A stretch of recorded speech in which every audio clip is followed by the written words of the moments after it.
KPBS On Demand is supported by Splatero, helping homeowners pay off debt by offering streamlined access to your home's equity with no additional monthly payments or new debt. Splatero provides a lump sum of payment in exchange for a share of your home's future value. Pre-qualification is available at splatero.com. Good morning, I'm Annika Colbert. It's Tuesday, June 8th, squaring San Diego's housing circle. More on that next, but first, let's do the headlines.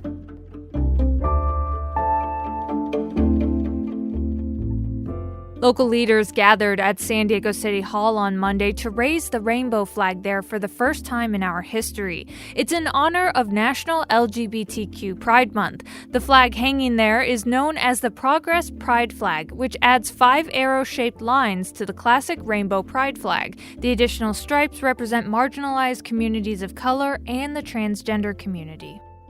San Diego County health officials reported 65 new COVID-19 infections and no new deaths on Monday. Public health officials are waiting on an update from the state today on coronavirus data to see whether or not we'll meet the criteria for moving into the less restrictive yellow tier before June 15th, when almost all remaining COVID-19 restrictions will be lifted statewide. For the first time since 2003, the FDA has approved a new Alzheimer's treatment drug. The drug's brand name is Aduhelm, and it's meant for treatment for the early stages of the disease. Here's Alzheimer's San Diego president and CEO Eugenia Welch. Very often people are reluctant to go and seek a diagnosis because there isn't anything that can be done. So we're hoping, because the window is so short on this and you have to start the treatment very early in your disease process, it might trigger some people to go get diagnosed sooner. Approval of the drug has been controversial as there's still an ongoing debate whether the drug helps patients at all.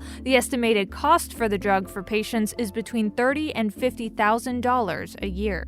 From KPBS, you're listening to San Diego News Now. Stay with me for more of the local news you need. KPBS On Demand is supported by UC San Diego's Art Power, presenting cellist Joshua Roman, performing from his album Immunity, alongside music by J.S. Bach and more. Sunday, June 22nd at UC San Diego's Epstein Family Amphitheater. Reserve your tickets at artpower.ucsd.edu.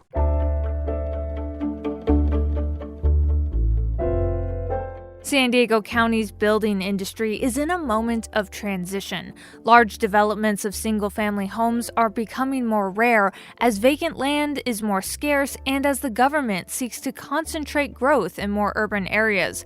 And the county's Building Industry Association, which represents developers, is also in transition with a new CEO. Lori Holt Pfeiler will be taking over that job come July 6th, and she joined KPBS's Andrew Bowen on Midday Edition to talk about her new job. Here's that interview. You've been in your current position, which is leading this San Diego chapter of Habitat for Humanity, for 9 years now. What interested you in this new job?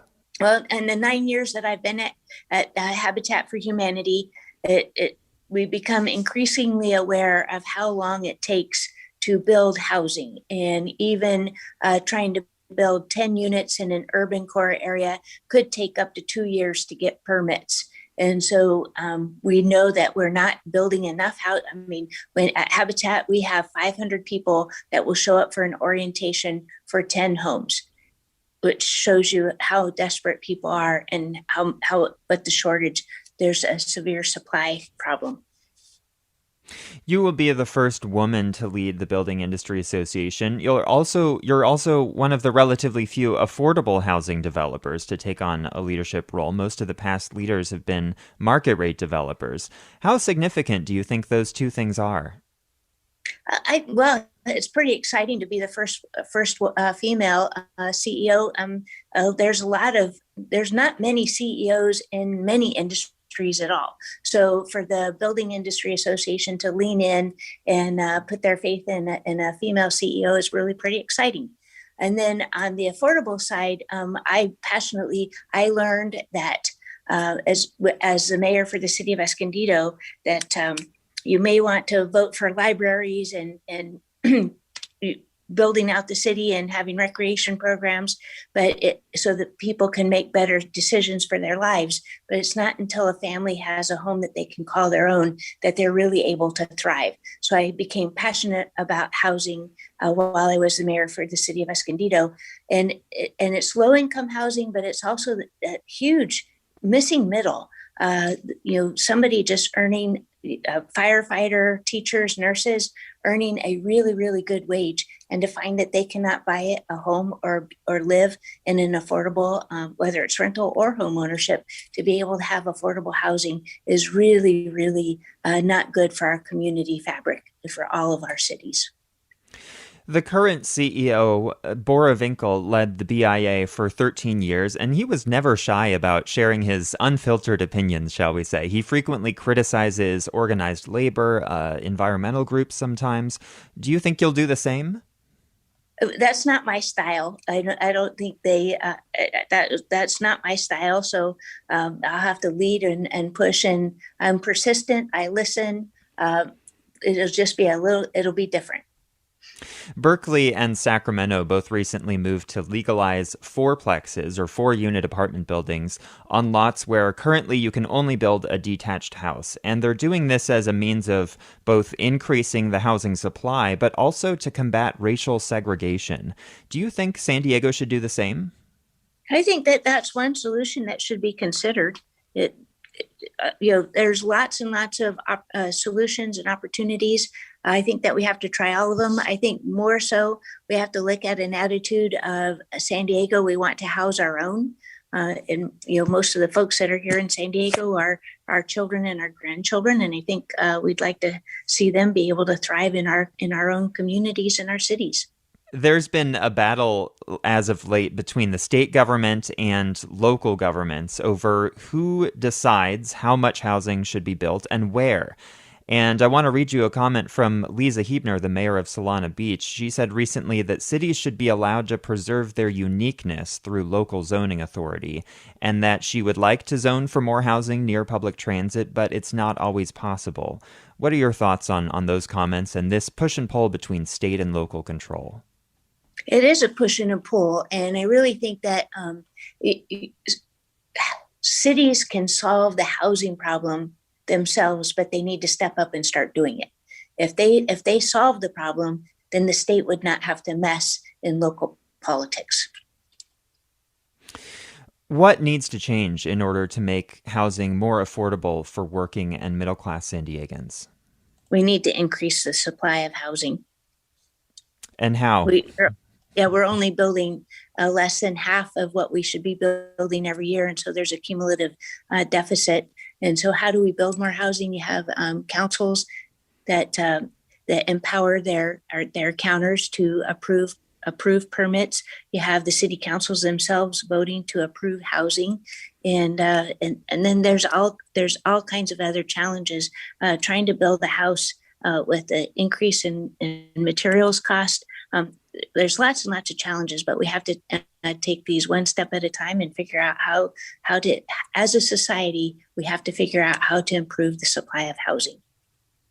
What do you think about this big idea of shifting our growth from the old and more traditional sprawling development in the backcountry or in undeveloped areas and funneling it or focusing it more in more urban areas? Is this feasible, and can we get enough people on board to actually make sure that when those fights over density in down the street happen, that folks are willing to say yes? That will be an interesting conversation as we move forward. We need housing of all types. There are lots of choices.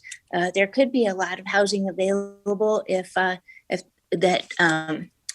family or seniors that are living in large homes were able to sell their home. That would make a different type of home available for them. So we need housing of all types and for lots of different folks. And that was Lori Holt Pfeiler, the incoming CEO at San Diego County's Building Industry Association. She was speaking with Andrew Bowen on KPBS Midday Edition.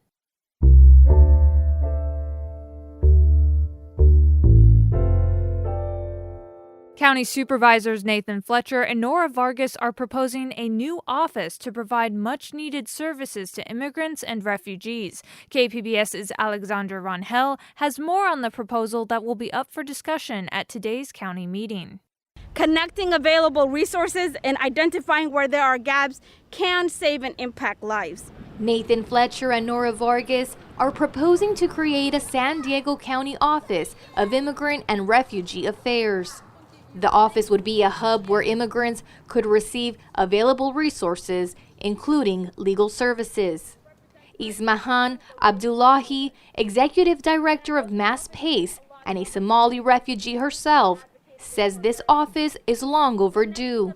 It's a necessity she wishes her family had when they resettled in the U.S.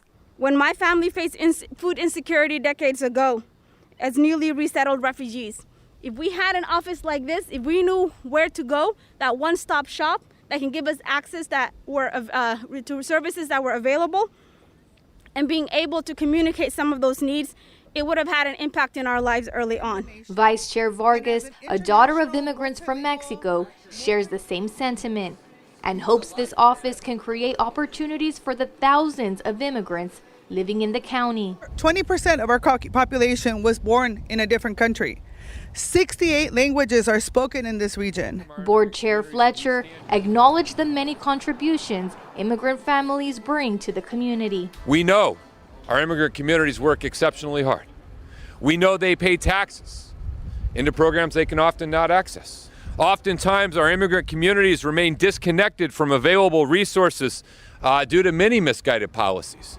As the county makes moves to move forward with their framework to make San Diego a welcoming place for immigrants and refugees, immigrants with temporary protected status in the U.S. received a setback Monday morning. The Supreme Court ruled unanimously that people under TPS who entered the country unlawfully are ineligible to apply to become permanent residents. The U.S. currently provides TPS to over 400,000 people.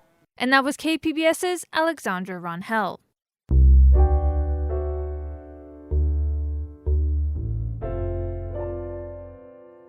A new study of greenhouse gas emissions and air pollution finds reducing both could save millions of lives.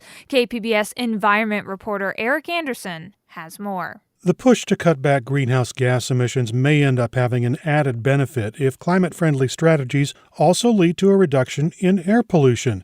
Pascal Polonic is a PhD student at the Scripps Institution of Oceanography. His paper found that cutting coal or diesel emissions to meet Paris Climate Accord greenhouse gas emission targets have the added benefit of eliminating a health threat for millions of people. As humans emit greenhouse gases, they're also emitting other stuff like particulate matter. Polonic says black carbon particulates are bad for human health and accelerate the planet's warming. He says reducing industrial pollution could reduce global warming and improve human health. The findings are published in the current edition of the journal Earth's Future. And that was KPBS environment reporter Eric Anderson. Coming up, a look inside California's new task force on reparations that met for the first time last week. That's next, just after the break.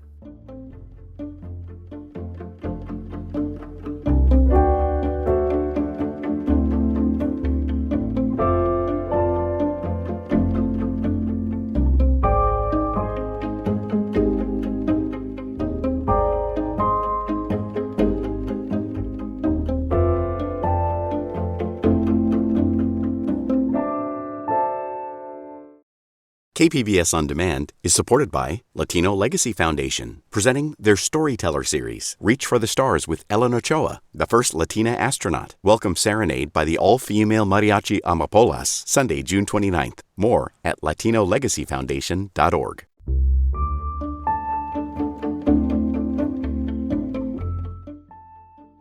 As the country continues to reckon with its harmful history of racial injustice born out of slavery and systemic racism, California's newly formed Reparations Task Force met for the first time last week, and they established their goal to study and develop reparation proposals for African Americans.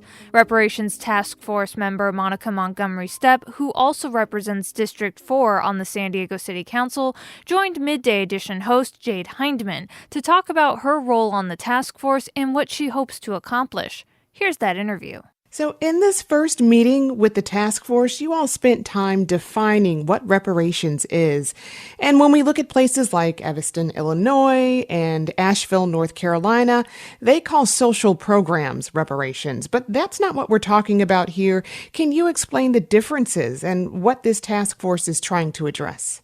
This task force is charged with doing some investigatory work, additional research, truly defining what reparations should mean for African American Californians, and then completing a proposal by June 1st of 2023 so that the state legislature could have a say in that proposal. So I believe in certain aspects of reparations around cash payments, around additional social programs, investing into failing schools with African American students, student loan debt payoff. There are many different ways that we can go about pursuing this repair that needs to happen, not only in California, but in the nation. We just have to figure out the best way to do that and educate people along the way. How will the task force figure out who qualifies for reparations? AB 3121 that was authored by Dr. Weber is the bill that established this task force. And the bill is somewhat specific about African Americans who are descendants of slaves. We still have to dig deeper into that and figure out, identifying who would be eligible for reparations, how we would go about doing that. So clearly, we have 2 years to do this work, but it is a lot of work. And we look to be a model for the nation. And so we're going to be very detailed in how we move forward, because I think it's going to be very important as the nation's eyes are upon us in this task force. Some people are having a tough time understanding why this effort should be a priority. One question people are asking is, why should California take this on when it wasn't part of the Confederacy? Can you talk about that? I am a descendant from folks who came from the Confederacy myself. And in addition, this is a nationwide issue, and the effects of slavery reverberated across the nation. We know that there has been, since slavery, state-sponsored discrimination, state-sponsored violence among African Americans. And so we have to look at the entire spectrum of how slavery actually built this nation to be one of the richest nations in the world. Without slavery, that would not have happened. And since that time, redlining, Black codes, Jim Crow era, and what that brought about, the terrorizing of Black families, we have to look at this across the board. Slavery absolutely was horrible, and it was the first layer of this. But there are many other layers of discrimination that were built on top of the foundation of slavery. And California is also a part of a lot of that type of discrimination. So we have a responsibility, I believe, to put our best foot forward with doing the investigation, doing the research on the nationwide impact of slavery, but also on events that may have occurred in California specifically. And so while this task force works to address those violations against humanity and the oppression that followed, do reparations work without a strategy for social justice? And how important is that to all of this? Well, I believe reparations is foundational to how we move forward in the social justice space. I really do. I think part of the social justice conversation should certainly be about repairing the nation and repairing African Americans who are descendants of slaves based on the laws that we have followed in this nation. So it's certainly a part of the conversation. It should not be, be all to end all. We still have quite a bit of work to do. And I think that's where the educational piece comes in as well, because there is a lot of confusion about where reparations fits, but it's extremely important. And as a policymaker, I can draft all types of policies and introduce all types of policies, but the foundational work of repairing the wrong is needed if those policies will be successful in the future. Mm-hmm. I'm asking, the reparations will address the wrongs, right, that have already happened. But if we still have systemic racism that's so prevalent in healthcare, in finance, in banking, and all of those things, housing even, then do the reparations really work? I see my work as coinciding so much with what we are doing on the task force with regard to reparations. So I think really to have a sustainable nation, we have to have both. And, the education of why reparations is so relevant, why it's so important, it's important to continue to educate, because as we educate, we will understand that many of our laws stem from racist origins, and that has created systemic racism in our systems. So we, as a part of reparations, I believe, have to continue to educate, because the education, the empowerment, the enlightenment that this will bring, it will in and of itself, I believe, begin to really change the structure of our government, to change those laws. We will then know where these laws have come from and what spirit in which they were passed, and we can do the work to shift that paradigm. It all works together for us to be in a better state and in a better nation. So I think they go together. The task force is intergenerational and diverse. How do you see that playing out, and how do you think you all will work together? It will be like many other task force and commissions and committees that we serve on. We all come with a different perspective, and we have to continue to work together. We have to respect each other, which I believe, we had a great start in doing that, and we'll continue to do that. And I think we will work well together to be proud of the product that we present to the state legislature. And, that intergenerational divide was highlighted during the vote for chair and vice chair. What was your takeaway from that?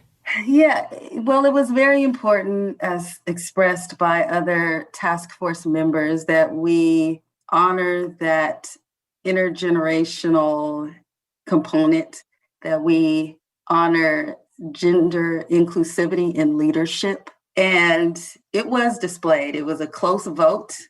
The first go round, but I think we made really good choices, and the task force will be better for it. We have a young African-American attorney who is a woman that is chairing this task force, and we have a civil rights leader that was taught by Martin Luther King Jr., who is the vice chair.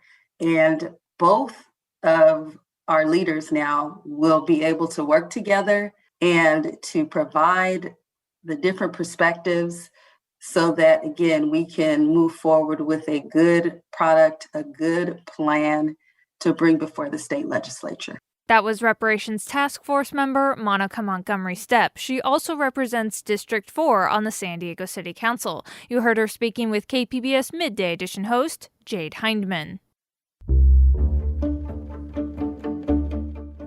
That's it for the podcast today. Be sure to catch KPBS Midday Edition at noon on KPBS Radio, or check out the Midday Edition podcast. You can also watch KPBS Evening Edition at 5 o'clock on KPBS Television. And as always, you can find more San Diego news online at kpbs.org. I'm Annika Colbert. Thanks for listening, and have a great day.